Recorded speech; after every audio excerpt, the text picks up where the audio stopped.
नमो बुद्धाय. धम्मपद. आज आपण पाहणार आहोत 9 पाप वर्ग. कल्याण कार्यात मनुष्याने त्वरा करावी. पापापासून चित्ताचे रक्षण करावे. पुण्य करण्यात जर त्याने ढिलाई केली तर त्याचे चित्त पापात रममाण होते. कुशल कर्म त्वरित करावेत. माणसाने जर पाप केले तर ते पुन्हा पुन्हा करू नये. त्याचा छंद लागू देऊ नये, कारण पापाचा संचय दुःखास कारणीभूत होतो. पापाचा संग्रह दुःखाचे कारण आहे.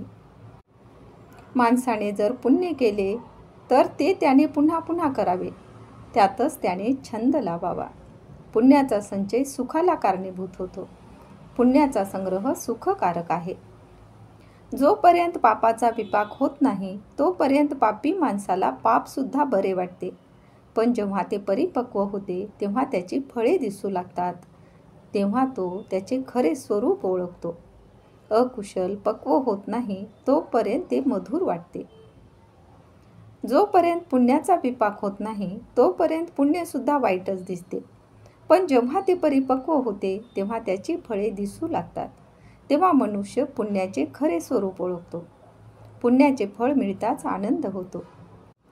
पाप मजकडे येणार नाही असे म्हणून पापाची अवहेलना करू नये. थेंबे थेंबे पाण्याने जसा माठ भरतो त्याचप्रमाणे थोडे थोडे पाप करून मूर्ख आपल्या पापाचा माठ भरतो. कोणतेही पाप क्षुल्लक समजू नये.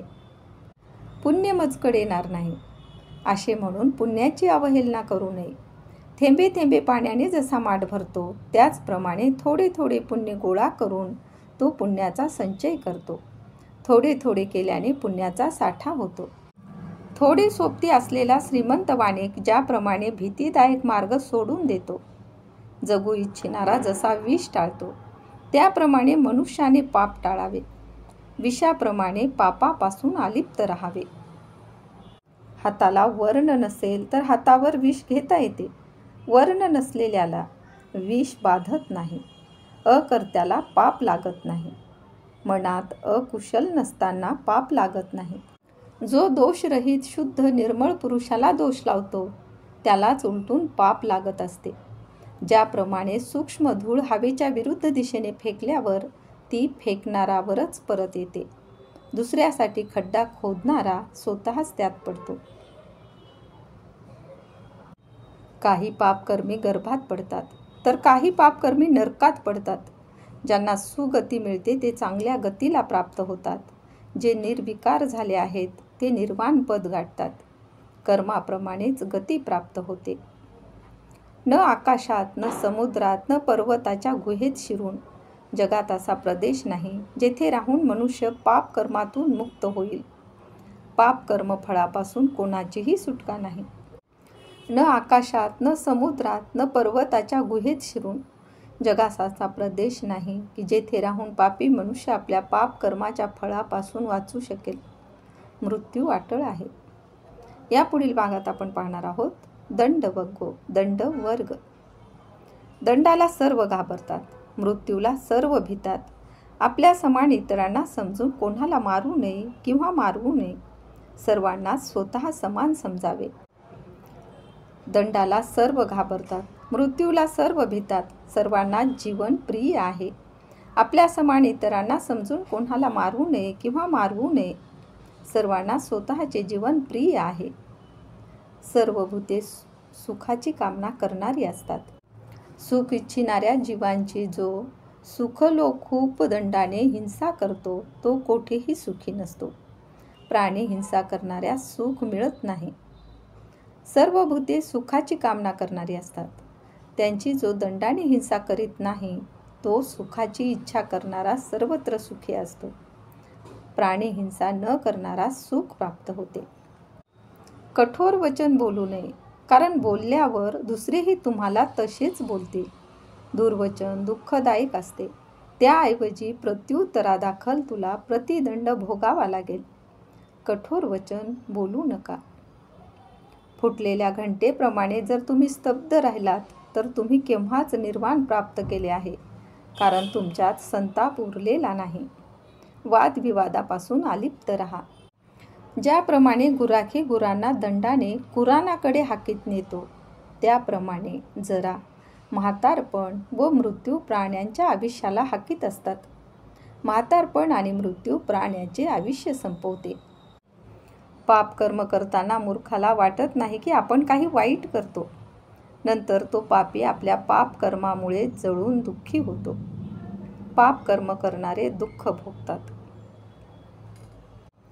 जो दंडाला अपात्र असलेल्या पुरुषांना दंडाने त्रास देतो, निर्दोष व्यक्तींना दूषण लावतो, तो तात्काळ 10 पैकी एखाद्या स्थितीला प्राप्त होतो. जो निर्दोषाला दंड देतो तो मोठ्या दुःखात अडकतो. तीव्र वेदना, हानी, अंगभंग होणे, मोठा रोग किंवा चित्तक्षेप अथवा वेडेपण सुद्धा प्राप्त होते. दुसऱ्यास दंड देणारा स्वतःच दंडाचा भक्ष होतो. राजदंड, दुःसह निंदा, नातलगांचा विनाश, संपत्तीचा नाश ही प्राप्ती होतात. दुसऱ्यास दुःख देणारा स्वतःचाच नाश करून घेतो किंवा त्याची घरे अग्नी जाळतो. मरणोपरांत तो दुर्बुद्धी नरकात जातो. पाप कर्मामुळे परिणाम भोगावे लागतात. ज्याच्या आकांक्षाचा क्षय झाला नाही, त्याची शुद्धी नग्न राहिल्याने, जटा वाढविल्याने, शरीराला धूळ माखल्याने, उपवास केल्याने, उकिरड्यावर बसल्याने, कडक जमिनीवर झोपल्याने होत नाही. मनुष्याची शुद्धी शरीराला पीडा देऊन होत नाही. अलंकृत असला तरी जो समभावाने वागतो, शांत, दांत, नियम, तत्पर, ब्रह्मचारी, त्याचप्रमाणे सर्व भूतमात्रांच्या बाबतीत जो दंडत्यागी आहे, तोच ब्राह्मण, तोच श्रमण व त्यालाच भिक्षू म्हणावे. अलंकार भिक्षू जीवनाचा अडथळा नाही. ह्या जगात काही पुरुष असे असतात की जे स्वतःच लाज बाळगून निषिद्ध कामे करीत नाहीत. ज्याप्रमाणे उत्तम पुरुष निंदा सहन करीत नाहीत. स्वलज्जेतून पाप टाळता येतात. चाबकाने स्पर्श केलेल्या उत्तम वेगवान घोड्याप्रमाणे व्हा. श्रद्धा, आचार, वीर्य, समाधी यांनी युक्त होऊन, विद्या आणि आचरण संपन्न होऊन स्मृतिमान बना आणि आपल्या दुःखाचा अंत करा. श्रद्धा, शील आणि वीर्यानेच दुःख पार होते. कालव्याने किंवा पाटाने पाणी नेणारा पाण्याला वळवतो. बाण तयार करणारे बाणाला नीट वळवितात. सुतार लाकडाला वळण देतो आणि सुवृत्ती पुरुष आपले स्वतःचे दमन करतात. प्रामाणिक लोक स्वतःचे दमन करतात.